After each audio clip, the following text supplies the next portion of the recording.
Assalamualaikum warahmatullahi wabarakatuh. Selamat pagi anak-anakku kelas 8 yang Bapak banggakan dimanapun kalian berada. Semoga tetap diberikan kesehatan. Mari kita awali pembelajaran pada pagi hari ini dengan bacaan Ummul Quran. Semoga pembelajaran pada pagi hari ini diberikan kemanfaatan, keberkahan bidini wa dunya wal akhirah. Al-Hadiniyah Al-Fatihah.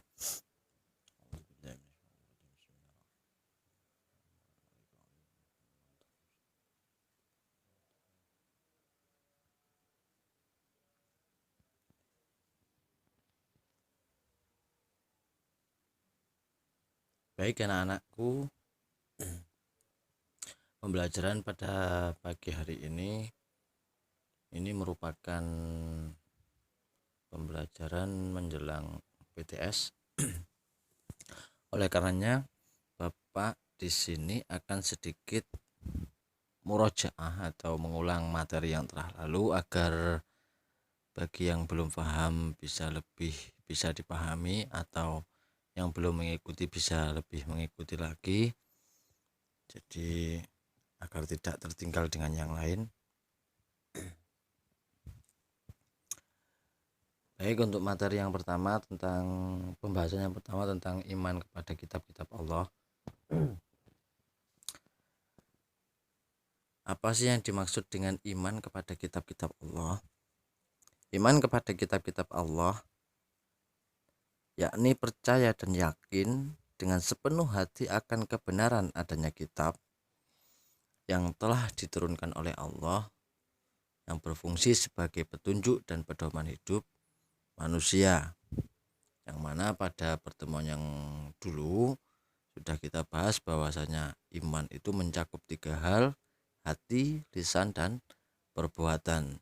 Jadi yakin dengan sepenuh hati di sini tidak hanya hatinya saja, tapi lisannya juga, dan juga diiringi dengan perbuatan. Oleh karenanya, karena kitab itu ada banyak, ada 4, maka di sini perlu diterangkan tentang cara beriman kepada kitab tersebut. Yang pertama, cara beriman kepada kitab selain Al-Quran, dan yang kedua kitab Al-Quran itu sendiri. Cara beriman kepada kitab selain Al-Quran itu kalian hanya cukup meyakininya saja. Jadi tidak perlu mempelajari, memahami, bahkan untuk mengamalkan isinya tidak perlu atau tidak wajib. Hal ini berbeda dengan cara beriman kepada Al-Quran, karena iman kepada Al-Quran tidak cukup hanya meyakininya saja, melainkan juga harus mempelajari, memahami, menghayati, dan mengamalkannya.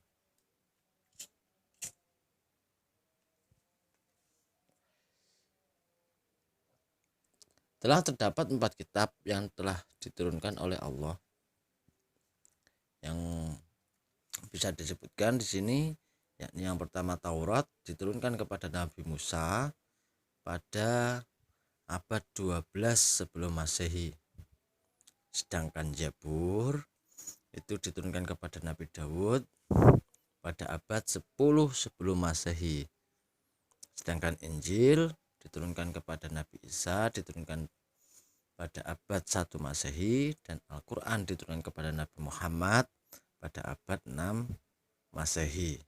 Ini kalau disingkat Tamu, Zada, II, Kumu, dan lain sebagainya. Bisa kalian pakai singkatan sendiri untuk menghafalnya. Taurat Musa, Zabur Daud itu Tamu, Zada gitu.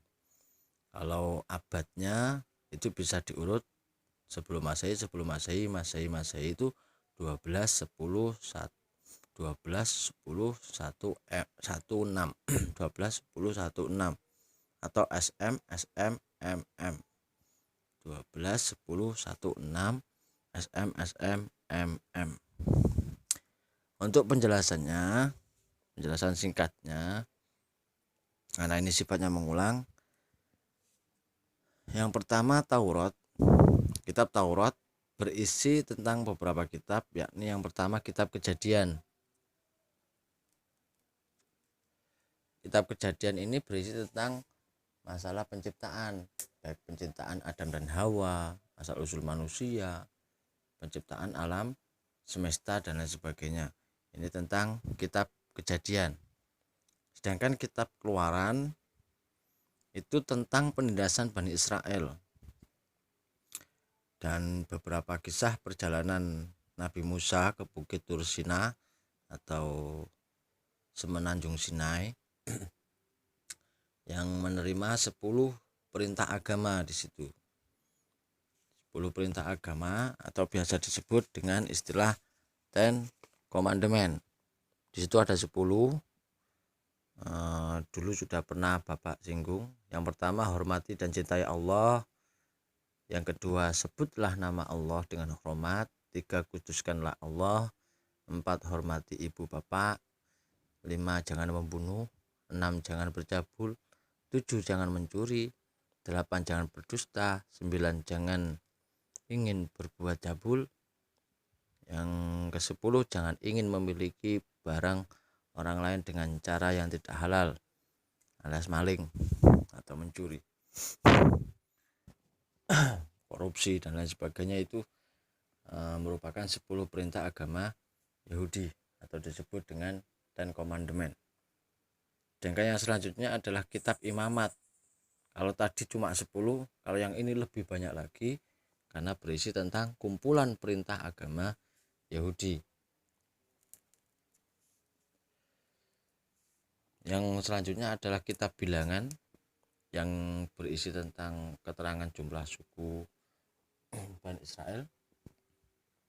Sedangkan yang selanjutnya adalah kitab Ulangan, yakni diusirnya Bani Israel.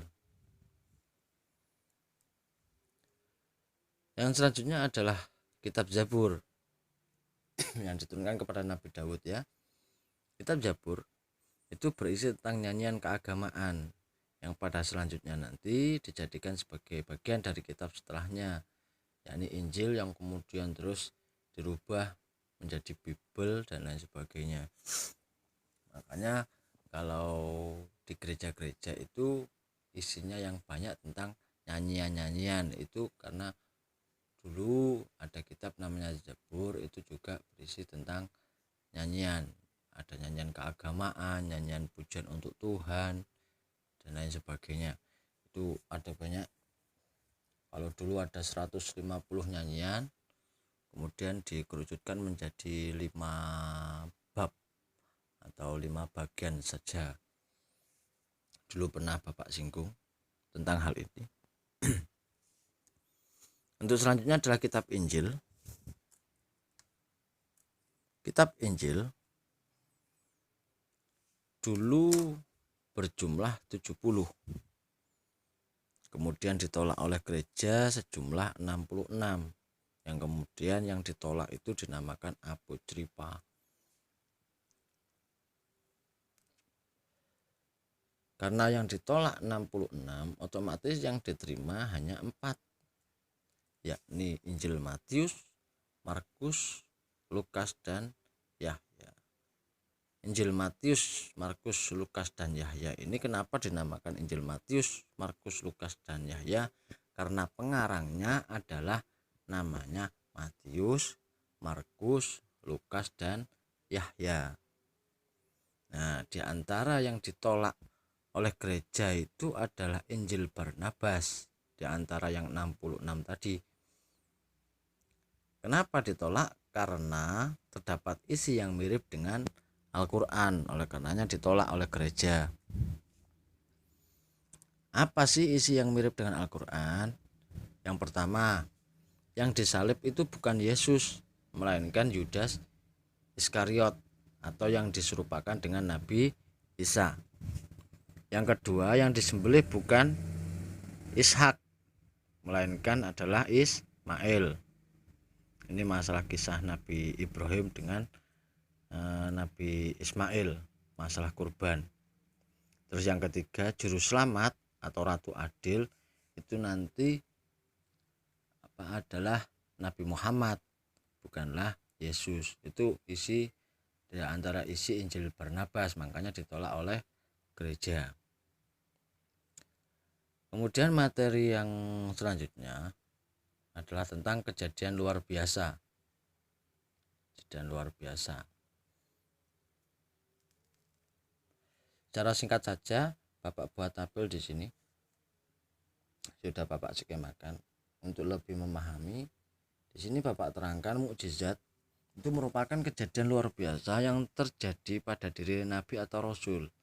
Jadi di sini tidak akan terjadi pada seorang selain nabi atau rasul, karena mukjizat hanya satu-satunya terjadi pada nabi dan rasul. Jadi kalau ada orang yang mengaku-ngaku nabi, itu harus punya mukjizat, karena di sini bertujuan satu, melemahkan musuh dan menjawab tantangan musuh, sekaligus di sini adalah bukti kenabian. Jadi SK daripada seorang nabi itu salah satunya adalah tandanya harus punya mukjizat. Mukjizat di sini disesuaikan dengan situasi dan kondisi, tidak berbeda situasi dan kondisinya dengan mukjizat itu sendiri, tapi mukjizat itu menyesuaikan dengan situasi dan kondisi. Itu maksudnya Bapak, ya contoh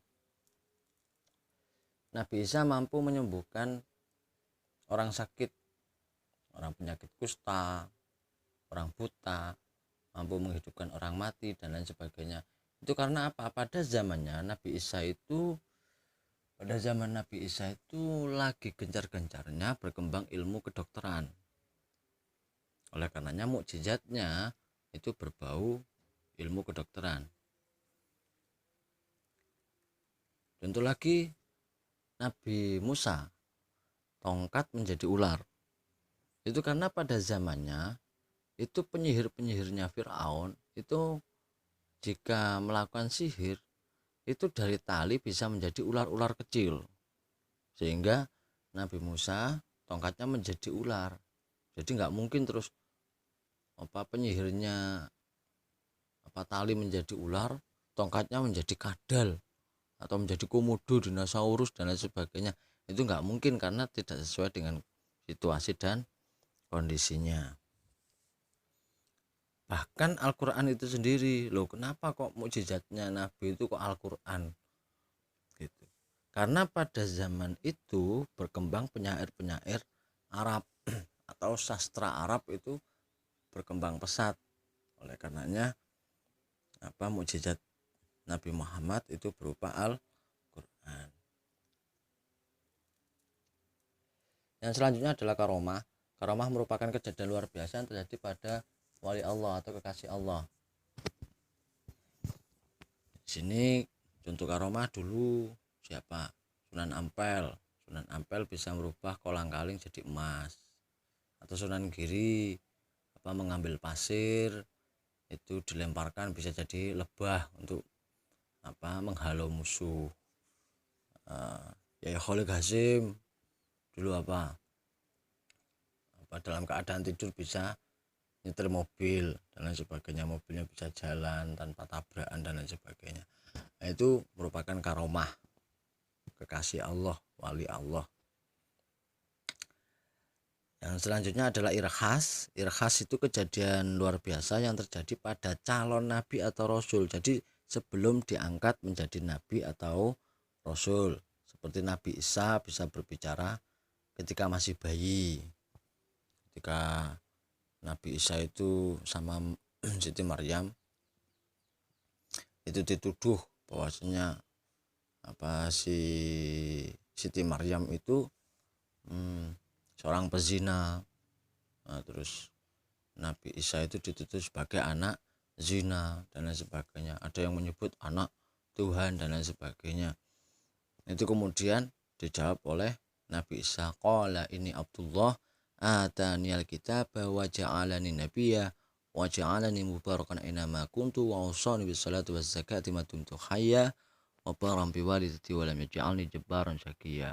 Itu kan disinggung dalam Al-Quran. Nah, itu Nabi Isa berbicara ketika masih bayi layaknya orang dewasa. Contoh contoh lagi adalah Nabi Muhammad, baru lahir aja bisa memadamkan, kelahiran Nabi itu memadamkan api Majusi atau Zoroaster yang tidak pernah padam. Atau ketika perjalanan di Syam itu selalu dinaungi mendung, kemudian diabadikan dalam Maulidut Tiba itu wal ghamamah qad adallat wal mala sallu. Nah itu selanjutnya. Kemudian maunah itu artinya pertolongan, yakni kejadian luar biasa yang merupakan pertolongan Allah yang terjadi pada orang-orang beriman. Seseorang yang selamat dari reruntuhan, kebakaran gedung dan lain sebagainya itu namanya maunah. Kecelakaan hebat kemudian kok selamat, itu namanya maunah. Tema selanjutnya adalah akhlak terpuji bagi diri sendiri. Yang pertama ikhtiar. Ikhtiar artinya melakukan usaha terbaik atau secara maksimal. Sedangkan tawakal merupakan pasrah setelah berusaha semaksimal mungkin.